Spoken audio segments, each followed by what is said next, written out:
اللہ کے ہاں برگزیدہ بننا چاہتے ہیں، نیک بننا چاہتے ہیں، اور یاد رکھیے محترم بھائیو، اللہ کے نبی سے جو ہم عشق کرتے ہیں، محبت کرتے ہیں، وہ اس بات کا تقاضا ہے کہ جو عمل اللہ کے نبی سے ثابت ہو جائے اس کو انسان کبھی نہ چھوڑے، اس کے اوپر ساری زندگی گزار دے، اور جو عمل اللہ کے نبی سے ثابت نہ ہو اس عمل کی طرف انسان دیکھے بھی نہ۔ اس کو محترم بھائیو عشق کہتے ہیں، اس کو محبت کہتے ہیں کہ جو بات نبی نے کہہ دی، جو طریقہ اللہ کے نبی نے بتا دیا، جو عمل آپ نے کر دیا، وہ میرا اوڑھنا بچھونا بن جائے، اور جو آپ نے کیا نہیں، جو آپ سے ثابت نہیں، میں اس کی طرف محترم بھائیو دیکھوں بھی نہ۔ تو نبی علیہ السلام نے فرمایا جس نے میرے طریقے سے منہ موڑ لیا اس نے میں محمد کی امت سے منہ موڑ لیا، اس کا میرے ساتھ تعلق ہی کوئی نہیں۔ اور میرے محترم بھائیو ہم آگے دیکھتے ہیں، صحیح مسلم کی حدیث ہے، یہ بڑی کمال کی حدیث ہے، حدیث نمبر 2610 ہے۔ حضرت جابر بن عبداللہ اس حدیث کے راوی ہیں، وہ بیان کرتے ہیں کہ نبی علیہ السلام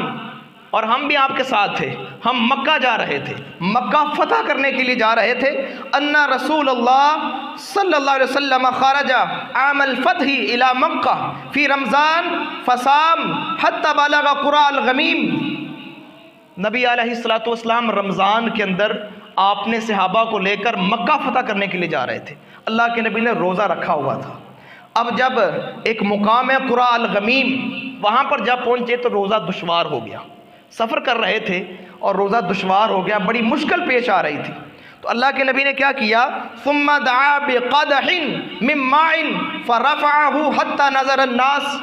اللہ کے نبی نے ایک پیالہ پانی کا منگوایا، اس کے اندر پانی تھا، اللہ کے نبی اس کو اوپر کیا تاکہ صحابہ کو نظر آ جائے۔ جب اوپر کیا تو آپ نے حکم دیا کہ میرے صحابہ روزہ افطار کر لو، کیونکہ اب روزہ مزید جو ہے روزے سے رہنا مشکل ہے، دشوار ہے، ہم سفر کر رہے ہیں، اور اس لیے میں تمہیں کہہ رہا ہوں کہ تم روزہ افطار کر لو۔ اللہ کے نبی نے سارے صحابہ کے سامنے پانی پی لیا اور روزہ افطار کر لیا۔ اور جب اللہ کے نبی نے روزہ افطار کر لیا تو پھر کچھ لوگوں نے آپ کو خبر دی، فقیل لہ بعد ذالک ان بعض الناس قد صام، اللہ کے نبی کو پتا چلا کہ ابھی تک کچھ لوگوں نے روزہ افطار نہیں کیا۔ تو اللہ کے نبی نے فرمایا انہوں نے کیوں نہیں کیا؟ کہا وہ کہتے کہ ہم بڑے دلیر ہیں، بہادر ہیں، جو ہیں جرت مند ہیں، اور ہم روزے کو برداشت کر سکتے ہیں، اگر ہمیں لڑنا بھی پڑا، روزے کی حالت میں جہاد بھی کرنا پڑا تو ہم کریں گے۔ اب نبی علیہ السلام نے کیا فرمایا؟ میرے محترم دیکھیے، ذرا غور کیجئے، روزے کا ثواب بھی دیکھیے، اور صحابی کا مقام و مرتبہ بھی دیکھیے،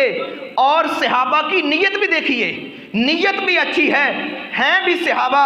اور روزے کا ثواب بھی بہت بڑا ہے، لیکن اللہ کے نبی کے کہنے پر روزہ افطار نہیں کیا۔ تو اللہ کے نبی کیا فرما رہے ہیں؟ فرمایا اولئک العصاة، اولئک العصاة، اللہ کے نبی فرماتے ہیں یہ لوگ نافرمان ہیں، یہ لوگ نافرمان ہیں۔ میرے محترم بھائیو ذرا غور کیجئے، ہم کہتے ہیں کوئی نہیں یار، وہ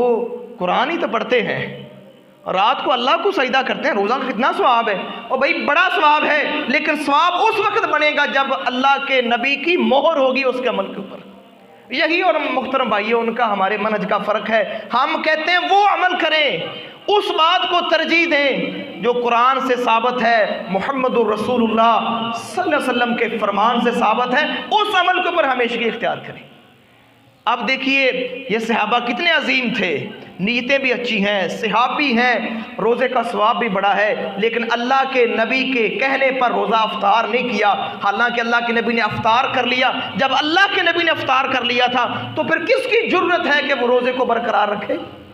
نبی کا طریقہ بھی آ گیا، نبی کا عمل بھی آ گیا، نبی کا فرمان بھی آ گیا، اب بھی اگر کوئی روزہ رکھے تو پھر محترم بھائیو وہ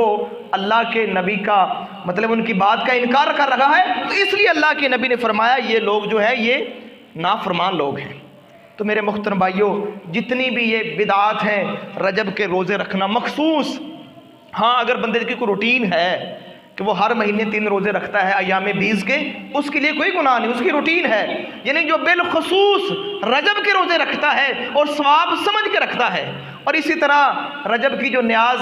22 رجب کو دی جاتی ہے، رجب کے کنڈے اس کو دیتا ہے، اور 27 تاریخ کو عبادت کرتا ہے اور صبح روزہ رکھتا ہے، یہ ساری عبادتیں محترم بھائیوں قرآن و حدیث سے ثابت نہیں ہے، ایسی عبادتوں کے اوپر انشاءاللہ کوئی اجر و ثواب نہیں ہے۔ اجر و ثواب اس عبادت کے اوپر ہے جو قرآن اور حدیث کے مطابق ہے۔ اور آگے ہم دیکھتے ہیں، بس آخری باتیں ہیں۔ صحیح مسلم کی حدیث ہے، حدیث نمبر 4492 ہے، سیدہ عائشہ سے روایت ہے۔ ام المومنین سیدہ عائشہ بیان کرتی ہیں، نبی علیہ الصلوۃ والسلام نے فرمایا، من احدث فی امرنا ھذا ما لیس منہ فہو رد، کہ جس بندے نے کوئی ایسا کام ایجاد کیا جو ہمارے دین کے اندر نہیں ہے، جو ہم نے نہیں کیا، فہو رد، وہ کام مردود ہے، وہ رد ہے، وہ ناقابل قبول ہے، اس کا اوپر کوئی اجر نہیں اس کے اوپر۔ تو میرے محترم بھائیوں، ایسی ہی اصل میں یہ ایک جو اسلام دشمن ہے ان کی چال ہے کہ جو صاف اور شفاف اسلام ہے اس سے مسلمانوں کو دور کر دیا جائے، اور ایسی رسموں کے اندر، رواجوں کے اندر، اور من گھڑت عبادتوں کے اندر شامل کر دیا جائے تاکہ مسلمان جو بہترین اسلام ہے، صاف شفاف اسلام ہے، اس سے دور ہو جائیں اور بدعات خرافات کے اندر چلے جائیں۔ جب اسلام سے دور ہوں گے تو محترم بھائی پھر تفرقہ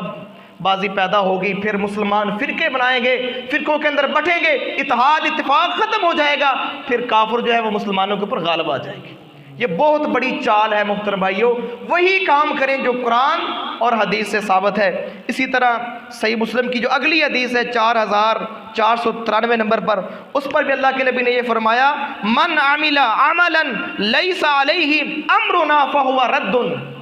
کہ جس نے کوئی ایسا عمل کیا جو عمل ہم سے ثابت نہیں ہے، فرمایا فہو رد،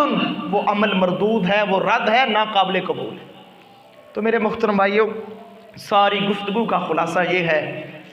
کہ اللہ کے نبی سے وفا کیجئے، جس کا ہم نے کلمہ پڑھا ہے، جس کو ہم محبوب سمجھتے ہیں، جس کے ساتھ محبت کرتے ہیں، ان کے طریقوں کے ساتھ وفا کیجئے۔ جو ان سے ثابت ہو گیا اس کو لے لیں میرے محترم بھائیوں، مرتے دم تک اس کے اوپر قائم رہیں۔ انشاءاللہ میرا نبی بہت زیادہ خوش ہوگا جب ہم ان سے ملاقات کریں۔